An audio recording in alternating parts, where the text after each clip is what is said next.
आज हामी शङ्करनगरमा रहेको वनवाटिका घुम्न गएका थियौँ। यहाँ चाहिँ टिकट लिएर भित्र गयौँ। त्यसपछि जाने बित्तिकै पानीको फोहराहरू फालेको देखेर साह्रै राम्रो लाग्यो र एकछिन त्यहाँको भिडियो लिन थाल्यौँ।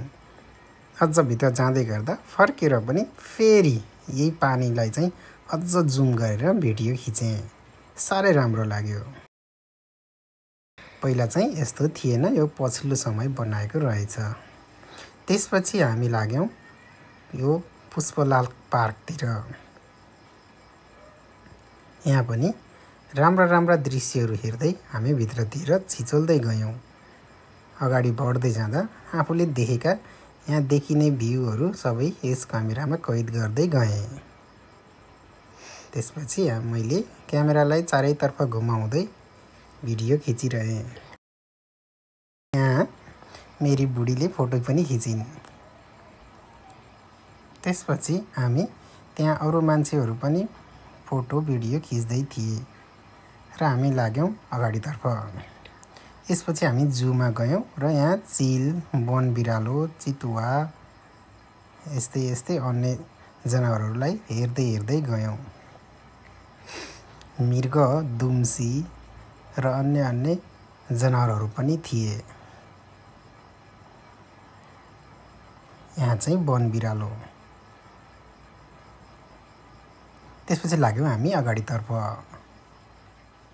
र त्यहाँ चाहिँ बाटोहरू चाहिँ अलिक सफा नै थियो। त्यसपछि हामी यो मृगहरूलाई हेर्दै अगाडि बढ्यौँ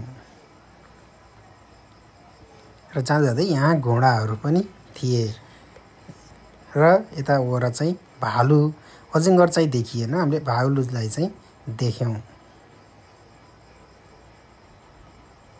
भालुलाई चाहिँ राम्रैसँग खिचेँ मैले। त्यसपछि हामी अगाडि बढ्यौँ र धेरै मान्छेहरू चाहिँ फोटो भिडियो खिच्नमा व्यस्त थिए। यसमा हामी पनि एक दुईवटा फोटोहरू खिच्यौँ र मान्छेहरूले यहाँ चाहिँ बाँदरलाई धेरैजना मान्छेहरू झुमिएर हेरिरहेका थिए। त्यसपछि हामी यता शहीद स्मृति पार्कतिर लाग्यौँ। अगाडि बढ्दै जाँदा मान्छेहरू पनि सोही अनुसार आफ्ना गतिविधिहरू गर्दै थिए र हामी पनि अगाडि बढ्दै गयौँ। मेरी उनी चाहिँ फोटो खिचिदिनु भन्नेमा व्यस्त थिइन्।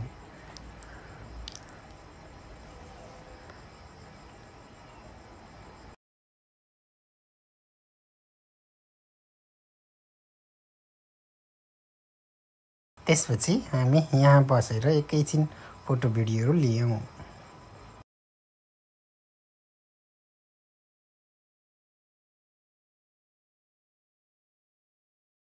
यहाँ चाहिँ फुर्सदको समयमा आफ्ना भाइ बहिनी छोराछोरीहरूलाई घुमाउनका लागि चाहिँ उपयुक्त ठाउँ जस्तो लाग्यो मलाई चाहिँ। र यहाँ वरपर राम्रो दृश्य देखिँदै थियो। मैले राम्रो लागेको दृश्यहरूलाई मेरो क्यामेरामा कैद गरेँ। सबै मानिसहरू फोटो भिडियो खिच्नमा व्यस्त थिए। कोही टिकटक, फोटो भिडियोमा एकदमै व्यस्त थिए र त्यसै गरी हामी अगाडि बढ्यौँ।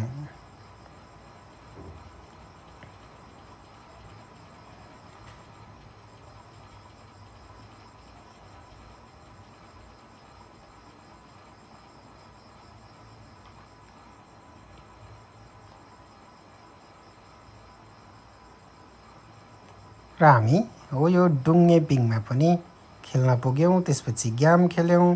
मैले चाहिँ यहाँबाट दुईवटालाई चाहिँ झरालेको थिएँ। एउटा अचार र अर्को चाहिँ यो ब्राउन।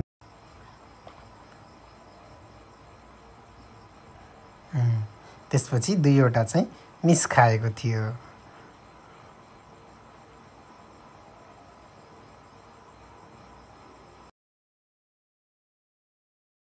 तपाईहरु पनि यहाँ जानुभयो भने एकचोटि यो चाहिँ ट्राई गरी हेर्नुहोला। रमाइलो हुने रहेछ र उहाँले पनि मलाई मैले जितेका दुईवटा उपहारहरू दिनुभयो र उहाँले के भन्नुहुन्छ सुनौ है त।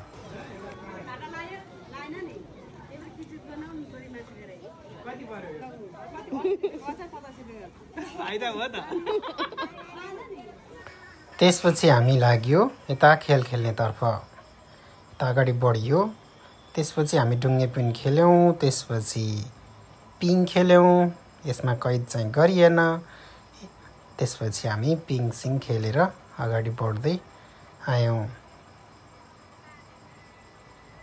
एकछिन म पिङ खेलेँ र एकछिन पछि मेरी बुढी पनि पिङ खेलिन् त्यसपछि हामी लाग्यो आफ्नो घरतिर